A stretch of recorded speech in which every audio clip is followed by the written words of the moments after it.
కర్నూలులో పెట్టాం, ఉర్దూ యూనివర్సిటీ కర్నూలులో పెట్టాం. ఇవి కాకుండా అధ్యక్ష సెంట్రల్ యూనివర్సిటీ అనంతపూర్లో పెట్టాం. రాయలసీమని ఒక ఎడ్యుకేషన్ హబ్గా తయారు చేయాలని తెలుగుదేశం పార్టీ ముందుకు పోయాం. ఏదైతే ప్రజాగళంలో మిషన్ రాయలసీమ అనౌన్స్ చేశారో దానికి కట్టుబడి ఉండి తప్పకుండా మిషన్ రాయలసీమలో చెప్పిన ప్రతి ఒక్కటి కూడా తెలుగుదేశం పార్టీ ఎన్డీఏ ప్రభుత్వం పూర్తి చేస్తామని చెప్పి కూడా నేను మీకు తెలియజేస్తున్నాను. ఈరోజు అధ్యక్ష రాయలసీమకి ఏదైతే హార్టికల్చర్ హబ్గా తయారు చేయాలని నీటి సమస్య ఉంది కాబట్టి 90%తో డ్రిప్ ఇరిగేషన్కు సబ్సిడీ ఇచ్చాం. ఆ 90% ఇస్తే గత ప్రభుత్వం దాన్ని కూడా తీసేసే పరిస్థితికి వచ్చారు. అలాంటి ఏ విషయంలో చూస్తే అధ్యక్ష రాయలసీమకు ఒక్క పని చేసిన దాఖలాలు లేవు. ఇండస్ట్రీ వచ్చిన తిరుపతిలో హార్డ్వేర్ హబ్గా తయారైందని తెలుగుదేశం పార్టీలో వచ్చింది. నిన్ననే మీరు చూస్తే కొప్పర్తి, ఓర్వకల్ 2 ఇండస్ట్రియల్ పార్కుల కోసం గవర్నమెంట్ ఆఫ్ ఇండియా శాంక్షన్ చేస్తే 2 కూడా రాయలసీమలో పెట్టి 5,000 కోట్ల రూపాయల దగ్గర దీనికి శాంక్షన్ చేశాం. అదే మరి ఓర్వకల్లో డ్రోన్ సిటీగా తయారు చేశాం. మ్యానుఫ్యాక్చరింగ్ కానీ యూస్ కేసెస్ తయారు చేయడం కానీ సర్టిఫికేషన్ కానీ కేంద్రంగా తయారు చేశాం. అందుకే కర్నూలు టౌన్ని ఒక మంచి టౌన్గా తయారు చేయాలనేది తెలుగుదేశం ప్రభుత్వం యొక్క సంకల్పం. తప్పకుండా చేస్తాం. అందులో ఒక అడుగు ముందుకేస్తూ ఈరోజు హైకోర్టు బెంచ్ని కర్నూలులో పెట్టడానికి ఈ హౌస్ తీర్మానం చేస్తున్నామని కూడా నేను తీసుకుంటూ మరొకసారి మేమిచ్చిన కమిట్మెంట్స్ ఏవైతే ఉన్నాయో అవన్నీ కూడా ఒక్కొక్కటే పూర్తి చేసుకుంటూ అన్ని ప్రాంతాలను అభివృద్ధి చేస్తూ ఈ రాష్ట్ర అభివృద్ధి కోసం కట్టుబడి ఉన్నామని చెప్పి తెలియజేసుకుంటూ సభ్యులందరూ కూడా దీన్ని పూర్తిగా సమర్థించాల్సిందిగా ప్రతి ఒక్కరికి విజ్ఞప్తి చేస్తూ మీ దగ్గర సెలవు తీసుకుంటున్నాను. గౌరవ మంత్రి ఫరూక్ గారు ప్రవేశపెట్టిన తీర్మానం సభా సమక్షంలో ఉంది. అనుకూలంగా ఉన్నవారు అవునానండి, రాయలసీమ వాళ్ళు గట్టిగా మాట్లాడాలి. వ్యతిరేకిస్తున్న వారు కాదనండి. అవునన్నారు, అవునన్నారు, అందరూ అవునన్నారు. తీర్మానం ఏకగ్రీవంగా ఆమోదించబడింది.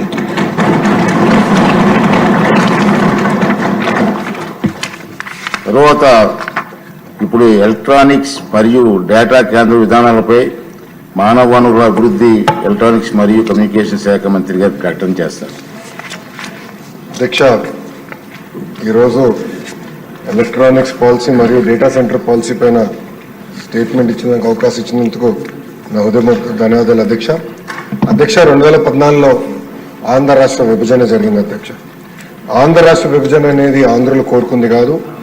ఆనాడు పెద్ద ఎత్తున ఆందోళన జరిగింది. అందరం కలిసికట్టుగా 62 సంవత్సరాలు హైదరాబాద్ను అభివృద్ధి చేశాం. ఇప్పుడు మన పరిస్థితి ఎలా ఉంటుంది, రాబోయే తరాల పరిస్థితి ఏంటి, పిల్లల ఉద్యోగాలు ఉపాధి పరిస్థితి ఏంటి అని అంతన పెద్ద ఎత్తున ఆందోళన జరిగినాయి అధ్యక్ష. అయినా కూడా ఆనాడు ఆంధ్ర రాష్ట్ర విభజన జరిగింది. విభజన నుంచి మనం కోలుకునే సమయంలో ప్రత్యేకంగా ఒకే రాష్ట్రం ఒకే రాజధాని కానీ అభివృద్ధి వికేంద్రీకరణ జరగాలనేది చంద్రబాబు నాయుడు గారి నాయకత్వంలో ఆనాడు ఒక నిర్ణయం తీసుకుంటాం జరిగింది అధ్యక్ష. మనం ఒక్కసారి చూస్తే మనందరి సభ్యులందరికీ ఒకసారి గుర్తు చేస్తున్నాం. ప్రత్యేకంగా ఉమ్మడి అనంతపూర్ జిల్లా ఆటోమోటివ్ క్యాపిటల్ గా, ఉమ్మడి కర్నూలు జిల్లా రెన్యూబుల్ ఎనర్జీ క్యాపిటల్ గా, చిత్తూరు కడప జిల్లా వచ్చేగల ఎలక్ట్రానిక్స్ క్యాపిటల్ గా, నెల్లూరు జిల్లా డైవర్సిఫైడ్ ఇండస్ట్రీస్ క్యాపిటల్ గా, అదేవిధంగా ప్రకాశం వచ్చేసి ఆనాడు పేపర్ మ్యానుఫ్యాక్చరింగ్, అదేవిధంగా ఇది బయోఫ్యూల్స్ హబ్ గా, ఇంకా కృష్ణా గుంటూరుకు వచ్చేగల రాజధాని ఎటుగా ఉంది. అదేవిధంగా ఉభయ గోదావరి జిల్లా వచ్చేగల petrochemicals, port led economy, aqua hub గా తీర్చిదిద్దాం. ఉత్తరాంధ్రకు వచ్చేగల pharma, medical devices manufacturing, IT hub గా ఆనాడు గౌరవ ముఖ్యమంత్రి గారు చాలా స్పష్టంగా అమరావతి ఒకే రాజధాని ఉంటుందని చెప్పేటప్పుడు చాలా స్పష్టంగా అభివృద్ధి వికేంద్రీకరణ గురించి కూడా మాట్లాడటం జరిగింది అధ్యక్ష. దాంట్లో భాగంగా మీరు చూస్తే అధ్యక్ష 2014 నుంచి 19 మధ్యన పెద్ద ఎత్తున ఆనాడు ఐటీ పాలసీలు తీసుకొచ్చాం. ప్రత్యేకంగా ఎలక్ట్రానిక్స్కి వచ్చేగల తిరుపతి, అదేవిధంగా కడపని కేంద్రంగా పెట్టి ఆనాడు పెద్ద ఎత్తున ఎలక్ట్రానిక్స్ మ్యానుఫ్యాక్చరింగ్ పరిశ్రమలు కూడా తీసుకొస్తాం జరిగింది అధ్యక్ష ఒక్కసారి కానీ మనం చూస్తే ఆ 5 సంవత్సరాల అధ్యక్ష దాదాపు 53 కంపెనీలు 15,000 కోట్ల పెట్టుబడి 97,226 మందికి ఉద్యోగాలు కల్పించడానికి ఒప్పందం ఆనాడు కుదిరించుకుంటాం జరిగింది అధ్యక్ష. దాంట్లో భాగంగా అధ్యక్ష 2014 వచ్చే గల భారతదేశంలో మీరు చూస్తే సెల్ ఫోన్లు తయారవుతే ఆంధ్ర రాష్ట్రంలో 0 ఫోన్లు తయారయ్యేది అధ్యక్ష.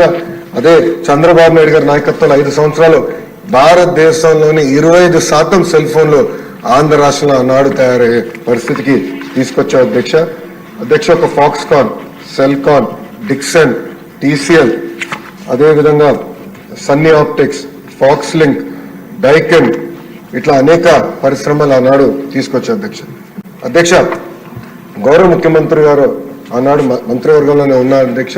గౌరవ ముఖ్యమంత్రి గారు మా అందరికి ఒకటే చెప్పారు, పెట్టుబడులు వస్తే మీరు ఏమైనా హామీలు ఇవ్వండి పర్వాలేదు, మీకు నేను అండగా నిలబడతానని నేను చెప్తాను జరిగింది అధ్యక్ష. దాంట్లో భాగంగా నేను చైనాకు కూడా వెళ్ళాను అధ్యక్ష. వెళ్ళినప్పుడు టీసీఎల్ అనే సంస్థతో ఒప్పందం కుదుర్చుకోవడానికి వెళ్ళాను అధ్యక్ష. వాళ్ళతో చర్చిస్తుంటే ఒక డిన్నర్లో డీల్ క్లోజ్ చేసాం అధ్యక్ష. మీరు రాండి, పెట్టుబడులు పెట్టండి, $300 మిలియన్ అధ్యక్ష, $300 మిలియన్ పెట్టుబడి 20,000 మందికి ఉద్యోగాలు కల్పించే టీసీఎల్ని నేను తీసుకొచ్చా అధ్యక్ష. వచ్చి గౌరవ ముఖ్యమంత్రి గారికి ఆ రోజు రాత్రి నాకు దొరకకపోతే నెక్స్ట్ డే ఫోన్ చేసి చెప్పాను, ఇట్లా భూమి తక్కువ ధరకు అడిగారు, కలెక్టర్ గారితో మాట్లాడి కొంచెం సబ్సిడీ ఇవ్వాల్సి వస్తుంది, ఏం పర్వాలేదు మీరు తీసుకురండి, నో ప్రాబ్లం, మీరు కమిట్మెంట్ ఇచ్చారు దాని మీద కట్టుబడి ఉంటామని చెప్పి SIPBకి వెళ్ళిన తర్వాత కూడా గౌరవ ముఖ్యమంత్రి గారి నాయకత్వం ఆమోదం తెలిపారు. మళ్ళీ కేబినెట్ కూడా తీసుకెళ్తాం జరిగింది అధ్యక్ష. అంటే ఒక మిషన్ మోడ్ లో మనం పనిచేస్తే అధ్యక్ష ఈ 2019 వచ్చేగల మీరు చూస్తే ఒక పాలసీ లేదు, ఒక టార్గెటెడ్ అప్రోచ్ లేదు, ఎక్స్పోర్ట్స్ లో మనం ఎక్కడ కానీ ఫోకస్ లేదు, స్కిల్ డెవలప్మెంట్ ని పడుకోబెట్టేశారు అధ్యక్ష. 25% ఫోన్లు 5 సంవత్సరాలు 25% ఫోన్లు మనం తయారు చేస్తే గత ప్రభుత్వంలో అది 5%కి పడిపోయే పరిస్థితి అధ్యక్ష. 5% అనేక పరిశ్రమలు కూడా ఆంధ్ర రాష్ట్రం నుంచి పారిపోయే పరిస్థితి అధ్యక్ష. దాంట్లో మీరు చూస్తే అధ్యక్ష నేను ఇప్పుడే చెప్పినట్లు 53 కంపెనీలతో మనం ఒప్పందం కుదుర్చుకుంటే దాంట్లో 27 కంపెనీలు అధ్యక్ష మన రాష్ట్రం నుంచి పక్క రాష్ట్రానికి పారిపోయినాయి అధ్యక్ష. ఒక ఉదాహరణ ఇస్తాను అధ్యక్ష. నిజంగా అధ్యక్ష ప్రతిపక్ష పార్టీ ఈరోజు ఇక్కడ ఉంటే నేను సూటిగా ప్రశ్నించాలనుకున్నాను అధ్యక్ష. వోల్టాస్ అధ్యక్ష, టాటా గ్రూప్ సంస్థ వోల్టాస్, వాళ్ళకి ఇచ్చిన 7 ఎకరాలు ఏదో పైప్ లైన్ వేస్తున్నారు, మాకు ఇంకో పక్కనున్న 7 ఎకరాలు ఇవ్వండి అని వాళ్ళు అడిగారు అధ్యక్ష. వాళ్ళ నాడు పెట్టుబడి 1,200 కోట్ల రూపాయలు, సుమారుగా 2,000 మందికి ఉద్యోగాలు అధ్యక్ష. ఆ 7 ఎకరాలు ఇవ్వనందుకు వాళ్ళు తమిళనాడుకి వెళ్ళిపోయారు అధ్యక్ష. ఇంకో పక్కన అధ్యక్ష మైక్రోమాక్స్ అధ్యక్ష పట్టించుకోలేదు. GM మాడ్యులర్, ఇప్పుడు మనం పెద్ద పెద్ద యాడ్లు చూస్తున్నాం, switch board company, Andhra company, ఆనాడు 133 కోట్ల పెట్టుబడి 2,230 మందికి ఉద్యోగాలు కల్పించే కంపెనీ కూడా ఈ రోజు తెలంగాణకు పంపించారు అధ్యక్ష. మనం గతంలో చూసాం ఏం తప్పు చేయని అమర్ రాజా బ్యాటరీ పైన ఎలా రేట్లు చేశాం, పొల్యూషన్ రేట్లు, అదేవిధంగా మన లేబర్ రేట్లు, అన్ని రకాలుగా ఇబ్బంది పెట్టారు అధ్యక్ష. అమర్ రాజా బ్యాటరీ ఈ రోజు ఆంధ్ర రాష్ట్రం హైయెస్ట్ ట్యాక్స్ పేయింగ్ కంపెనీ అధ్యక్ష. అలాంటి కంపెనీని కూడా తీసుకెళ్లి తెలంగాణకు పంపించే పరిస్థితి గత ప్రభుత్వం తీసుకొచ్చిన అధ్యక్ష. అంతేకాదు అధ్యక్ష, గతంలో శ్రీకాళహస్తిలో ఒక ఎమ్మెల్యే ఉన్నాడు అధ్యక్ష. అతను TCL సంస్థకు చెందిన బడాచోర్ నేను యోగలం పాదయాత్రలో పేరు పెట్టాను అధ్యక్ష. ఆయన చైనా సంస్థ TCL సంస్థకు చెందిన ఒక చైనీస్ ఎంప్లాయీని భోజనానికి పిలిచి బయట నుంచి తలుపు లాకేసి వెళ్ళిపోయాడు అధ్యక్ష.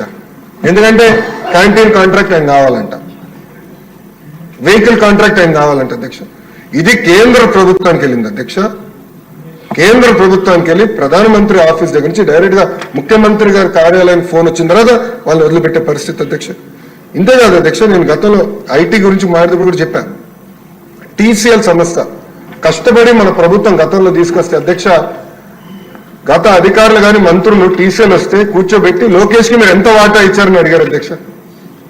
చైనీస్ కంపెనీని ఇట్లా మాట్లాడతారు అధ్యక్ష. ఇట్లా అడుగడుగునా అవమానించారు అధ్యక్ష, అడుగడుగునా ఇబ్బంది పెట్టారు అధ్యక్ష. మీరు చూస్తే గత 5 సంవత్సరాలు ఫాక్స్కాన్ కానివ్వండి, పెగట్రాన్ కానివ్వండి, యాపిల్ కానివ్వండి, ఇదంతా తమిళనాడుకి, కర్ణాటకకి, తెలంగాణకి వెళ్ళే పరిస్థితి అధ్యక్ష సెమీ కండక్టర్ సప్లై చైన్ మొత్తం ఆనాడు మన రాష్ట్రంలో ఏర్పడే సమయంలో ప్రభుత్వం మారిన తర్వాత అవన్నీ కూడా గుజరాత్ రాష్ట్రానికి వెళ్ళిపోయే పరిస్థితి మనందరం చూసాం. గడిచిన 5 సంవత్సరాలు ఏనాడైనా ముఖ్యమంత్రి గారు ఒక పారిశ్రామికవేత్తను కలిసాడు అధ్యక్ష, మంత్రి గారు వెళ్ళారు అధ్యక్ష. మంత్రిని అడిగితే కోడి ముందలు వచ్చిందా గుడ్డు ముందలు వచ్చిందా ఇంకా ఆలోచిస్తున్నా అని చెప్పాడు అధ్యక్ష, కోడిగుడ్డు మంత్రి. అలా ఉంది పరిస్థితి. ఏనాడు వాళ్ళు వెళ్ళలేదు, కలవలేదు, ఒప్పందాలు కుదిరించుకోలేదు, పరిశ్రమలు తీసుకురాలేదు అధ్యక్ష. ఒక మాట చెప్పాలంటే ఈరోజు ఆంధ్ర రాష్ట్ర క్రెడిబిలిటీ చాలా కింద ఉంది అధ్యక్ష.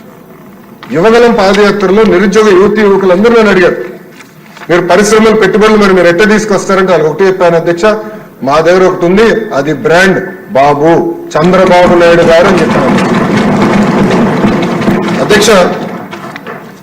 మన ప్రభుత్వం ఏర్పడిన వెంటనే మళ్ళీ పెద్ద ఎత్తున పెట్టుబడులకి ఆంధ్ర రాష్ట్రం పెట్టేదానికి పరిశ్రమలు ఈరోజు క్యూ కడుతున్నాయి అధ్యక్ష. ఈరోజు మేము గర్వంగా చెప్పగలుగుతాం అధ్యక్ష, గత ప్రభుత్వం 5 సంవత్సరాల్లో తీసుకొచ్చాను చంకలు గుద్దే దాంట్లో చూస్తే మొన్న ఒక్క కేబినెట్ మీటింగ్ లో 50% పెట్టుబడి కానీ ఉద్యోగాలు కానీ ఒక్క కేబినెట్ మీటింగ్ లో మన ప్రభుత్వం క్లియర్ చేసింది అధ్యక్ష.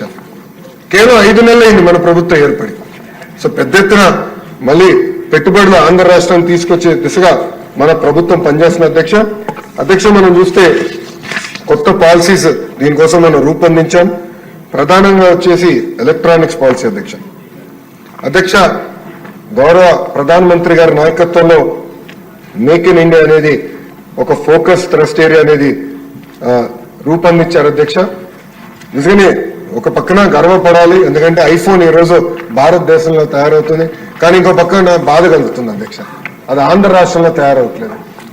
ఇది ఎందుకు చెప్తున్నానంటే గతంలో వాళ్ళని కలిసా 2014-19 కలిసా, వాళ్ళు చెప్పారు ఎస్ ఇండియాలో మ్యానుఫ్యాక్చరింగ్ అనేది మేము స్టార్ట్ చేస్తే ఆంధ్ర రాష్ట్రం వస్తాం. కానీ గత ప్రభుత్వం పట్టించుకోలేదు. వాళ్ళు ఈరోజు తమిళనాడుకి వెళ్ళి పెద్ద ఎత్తున మ్యానుఫ్యాక్చరింగ్ చేసే పరిస్థితి. అందుకే అధ్యక్ష వీళ్ళందరినీ ఆకర్షించుకునే దానికి అనేక సబ్సిడీలు ఏర్పాటు చేసే అధ్యక్ష. దానిలోకి వచ్చే ముందల ఈరోజు అధ్యక్ష గత ఎన్డీఏ ప్రభుత్వం 2014-19 మధ్యన చేసిన పనుల వల్ల ఈరోజు భారతదేశంలోనే 40% టీవీలు ఆంధ్ర రాష్ట్రంలో తయారవుతున్నాయి అధ్యక్ష. అంతేకాకుండా 50% ఎయిర్ కండిషనర్స్ ఏసీలని ఈరోజు ఆంధ్ర రాష్ట్రంలో తయారవుతున్నాయి అధ్యక్ష. ప్రధానమైన ఫోకస్ రాబోయే రోజుల్లో కేవలం అసెంబ్లింగే కాదు, mobile phone, personal computer, laptops, iPads, medical devices, defence electronics, కేవలం అసెంబ్లీ కాదు, దాంట్లో ఉన్న ప్రతి కాంపోనెంట్ అధ్యక్ష. అంటే ఒక సెల్ ఫోన్ తీసుకుంటే cell phone housing, lithium ion battery, camera lens, PCB, అదేవిధంగా తయారైన